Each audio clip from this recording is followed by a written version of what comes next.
Today, I've got a very interesting interview with a legendary singer and former frontman of one of the biggest bands of the 80s on a song that is still ahead of its time in subject, for sure. It rocketed up the charts and it's become the song that most know this band from, even though they've had numerous big hits. Problem is, it divided fans, and half the band hated it. Some still do. It's become synonymous with the 80s and a pop culture phenomenon for sure. For years, the band wouldn't do it live. Even now when they do it, actually caught one member rolling his eyes during the song. The song that divided fans and likely broke up this band. Former singer has the story coming up next on Professor of Rock. Hey music junkies, Professor of Rock, always here to celebrate the greatest artists and the greatest songs of all time. You know, if you were ever let down by the toys that look so cool in the commercials during Saturday morning cartoons, then you got them and they just didn't live up to the advertising. You're gonna dig this channel of pure musical nostalgia. Make sure to subscribe below right now. Click the bell so you never miss out. Also check us out on Patreon. That helps us keep it a daily channel. We also have our merch below. So for my money, this is one of the most interesting stories of the 80s. Styx was one of the biggest bands in music from the late 70s into the 80s. So many massive songs, really classic rock standards. I mean, I'm talking about Lady. Come Sail Away. Come sail away. Come sail away. Come sail away. Renegade.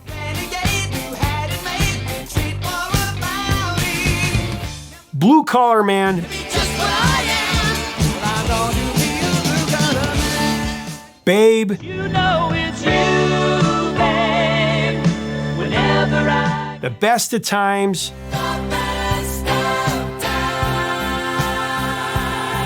Too Much Time on My Hands,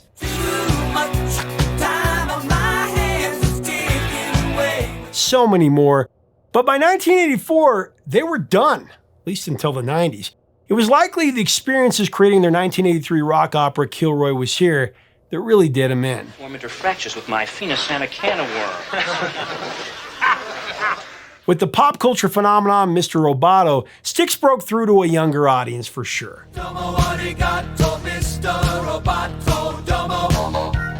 The song had a healthy experimentation with synth pop and a weird yet fascinating concept.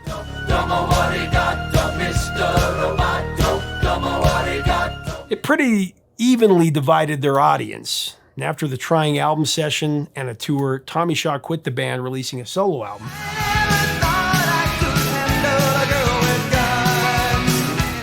Dennis DeYoung would follow suit.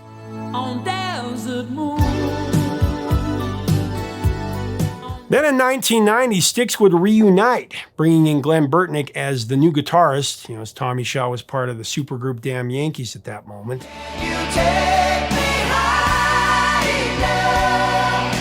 Then several years later, the band reunited with Shaw to re-record Lady for their greatest hits album, Lady 95.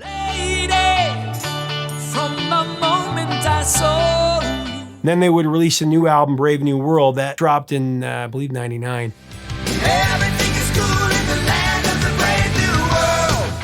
Tensions ran high again around this time.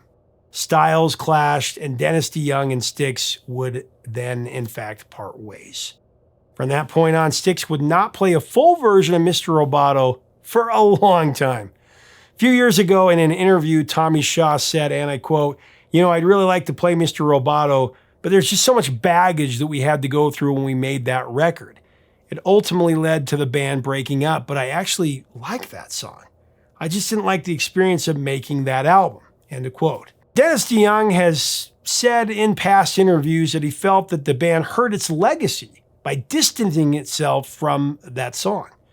It's, after all, one of Styx's biggest hits, probably the one that most young people know Styx from. I am the modern man.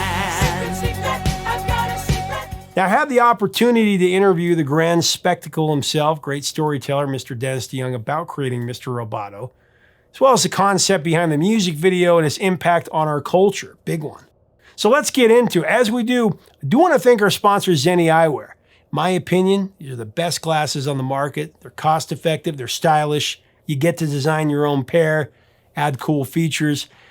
I just made these ones the other day. Click on the info button up here to get the best Professor Rock price. Here's Dennis with the story of Mr. Roboto. Mr. Roboto from the 1983 Styx album Kilroy was here. I bought it the day it came out. This was when I had my own money, was buying my own music, and I remember how great that felt. And that's what this generation's missing out on a little bit. How great that feels to take your own money that you earned, put it down, buy that album, take it home, open it up, put the record on, and really just every song from that and try to figure out and make up urban legends about, wow, this is what Dennis meant here. So great. Tell me about that, about story of a human robot hybrid who is called upon to save the world. And tell me about composing that and kind of with the overall album. In 81, Paradise Theater Tour and record, we had been accused of backward satanic messaging on a song called Snowblind by these two mooks from, I think, Iowa, although it might have been Nebraska. Satanic Panic. Yeah, so they were running records. And I thought, oh, how original. So I had done a couple TV shows, Nightline, and there was the other one, Phil Donahue, about censorship. And, well, you know. So we go to Japan. It was our first trip to Japan. And I realized that in 1981, when we were there, 82, that the Japanese they're ruling the world, baby. They were the Chinese of 1982 with their technology and their electronics. And so I also realized that the Japanese people are just beautifully polite, hardworking, industrious. And they said "domo arigato" all the time, which is essentially "thank you very much."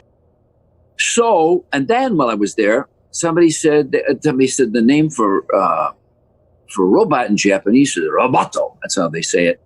So I thought "domo arigato." Anyway, so I come home, and I wanted to get us Styx on film, because I thought that's how you make the next step. No TV yet. Hadn't been invented. I said, film. Tommy, The Who. Come to me now. Beatles. See the world spinning round. Pink Floyd. We don't need no education. Stones.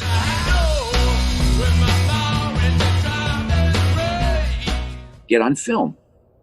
So I come up with this story where America falls on hard times, terrible economic hard times in the future. Should have thought of a pandemic, but it never dawned on me. Anyway, and Americans are looking for answers, like all people, and they'd like a scapegoat. You know, the other. How did this happen? Well, he's part Johnny Carson and part evangelical. He has his own cable network. He's on nightly. He's very popular. And he begins his campaign by identifying the other in rock music.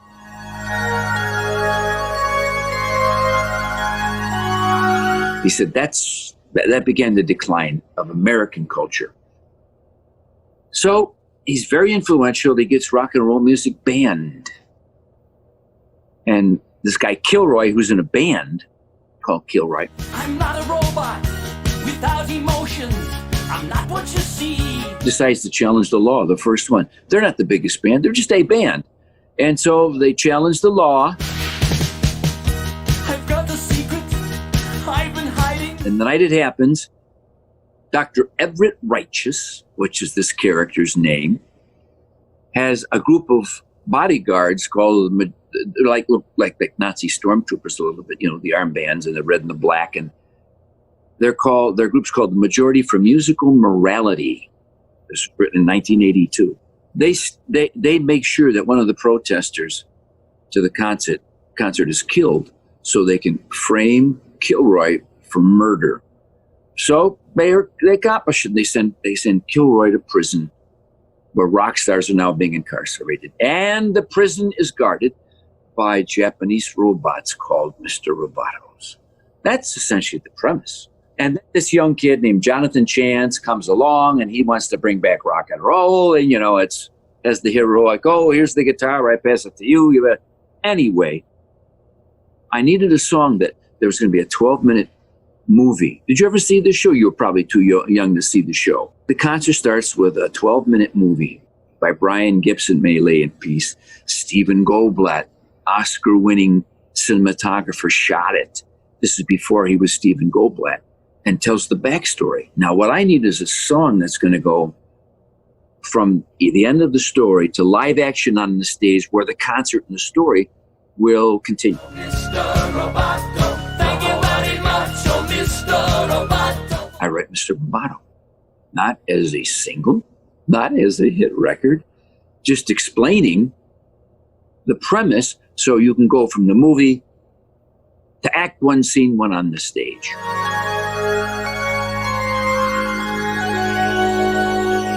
I write it. We all do it together. We love it. Everybody in the band, we're all together. Tommy brings the vocoder in.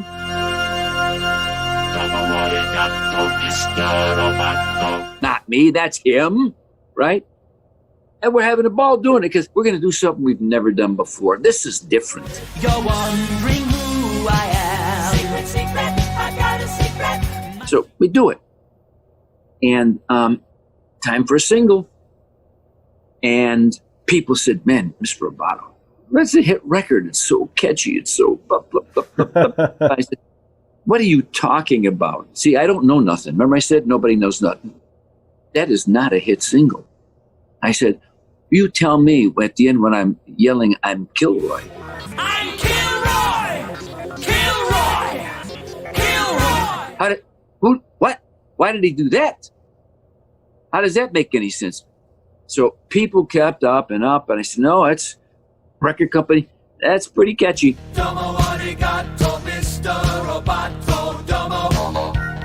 It's either that or Don't Let It End. Don't let it end. Baby, we could have some... I contend if we'd have released Don't Let It End first, there would have been almost no controversy about the Kilroy project, because Styx fans would have heard Don't Let It End, like you, and got what you wanted, right? Oh, there's Dennis singing a love song. Okay, great. But we took the chance. Hey, I loved it. Of course you did. How old were you in 1988? How old were you? I was 7 years old. Star Wars and all the things that I was into, this was like perfect. I wrote it with you in mind. I didn't. But anyway, I thought I was, like Dr. Seuss. Ooh, he's thinking the big thinks. No, there were 7-year-olds going, Domo arigato, Mr. That's what it ended up being, and the whole concept went out the window. That's the story of how Mr. Roboto was conceived, and, the technology bit. See, the most important line in Mr. Roboto, above everything, the problem's plain to see, too much technology, machines to save our lives, machines to humanize. Machines dehumanize. That was the central point of the story, because the story was about censorship, technology, and how they're going to come together. So there it is. I come home from Japan. This is the catalyst now. And I see a PBS documentary about factories and technology, 1982. And there's this giant kind of warehouse, and all the machines are, there's no people. One guy's in there. He gets ready. He walks out to leave the building, and he reaches back in and turns all the lights off in the room. And what do you hear? Machines keep working. And I looked at that and I went, oh my God. Yeah, that's what can happen with technology. Humans, we need them. They get gas, they get acid reflux, they drink too much, don't need them. And so I put all those ideas together primarily because all the people who worked in those factories were the people I loved and grew up with. So my comment on technology was not about where it's gotten, although I thought working this lead, like today, you think I foresaw this? If I did, I'd have a lot of stock in Microsoft. So I just thought, well, this is going to kill jobs for people I love. And that's how it came about. I always thought it was brilliant. I still do. I think it was a bit prophetic in the time that we're living in right this second. A year later, Terminator came out. In the 21st century, a weapon will be invented like no other. And some of this other stuff in pop culture came out, cyborgs and all this type of thing. Artistically, I think very interesting concept. Bold move to release as a single, like you said. The world was riveted by it. Went to number 3 on the charts. And I always wanted to say, though, that wanted to translate as a kid when I was hearing that, what did it translate into English? And so I remember going to school and asking a teacher, hey, what does this mean? Yeah. I distinctly remember that. Yeah, let's face it. I had a hit record, wrote a hit record that has some Japanese in it. That's exactly right. I did. Hey, look. Thank you very much, Mr. Roboto. Until the day we meet again. Thank you very much, Mr. Roboto. I want to know your secret. And this new guy, Sam Ishmael, who did Mr. Robot. What's wrong? Nothing. You know that TV show? Oh my God. In the final analysis, you go look at Mr. Roboto, the video. Everybody says, hey, this guy, did he write a whole series based on that song? I know he didn't. But the similarities are, they're remarkable. And I love the show. And I was honored that they used it in the final episode. I went, oh my God, that's incredible.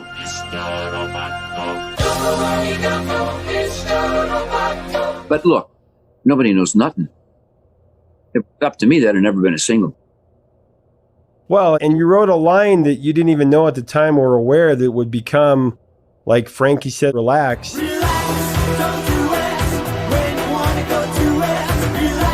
It would become a lexicon, part of the lexicon of the 80s. Still, when people... Still today, here's how I know how important it was. If I talk to young people, hey, this guy, this old guy, he was a rock star. And they said, what band? Styx. Yeah? What? And they said, what were some of your songs? I'm not going to say Come Sail Away. I'm not going to say Renegade. You know what song I'm going to say? I can say those songs and they'll go, I don't know those songs. If I go, Domo Arigato, Mr. Roboto, they know. There's the test. Is it my favorite Styx song? No. But well, I mean, you talk about a song, we talk about pop culture, we've talked about how your songs have been used in pop culture. I mean, this one, Futurama. Domo arigato, Mr. Roboto.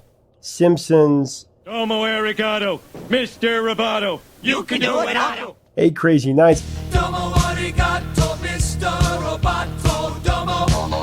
Austin Powers Gold member. Domo arigato, Mr. Roboto. Dodgeball. Lobo Jim says domo arigato, Mr. Roboto, and freezes into the semi... Arrested Development. Domo arigato, Mr. Roboto. the VW commercial, oh my God. And you know who that is in the VW commercial that's doing the robot? Oh, yeah, Tony Hale. You were great in the commercial and you're great on TV. Well, the other thing, too, I want to point out before we move on is that Stan Winston, who became well-known many years later, Jurassic Park and Forrest Gump, and he designed, as I understand, the Roboto costume and mask, which are displayed on the cover. Well, the music video, I just want to point that out, because that music video was one of those from MTV that blew me and my friends away. I guess because it is, what the hell's going on here? And here I am, they got me pinned down with all these things on me. The robots are stealing my soul. Uplighting, and that's Stephen Goldblatt. Now, Stephen came from lighting movies, and he's a genius. He just did that. And I went, wow. And Kenny Ortega, world-class choreographer. He did the robot stuff.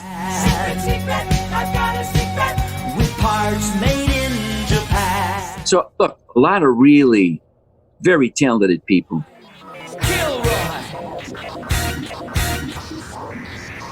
So I saw Styx with Tommy Shaw last summer. They were really great. They actually did play Mr. Roboto, and it was good. But no kidding, I saw one of their most famous members roll his eyes several times during the song. Could tell he was hating every second of it. I like Mr. Roboto. It takes me back to the glorious 80s. But what about you? Let me know in the comments. What's your take on this song? What are your favorite Styx songs? What about this song? I mean, so far ahead of its time. We're seeing this happening right now. It's really cool. Let's have a great discussion below. If you'd like to subscribe, we'd love to have you as part of our community. Do that below. And until next time, 3 chords and the truth, my friend.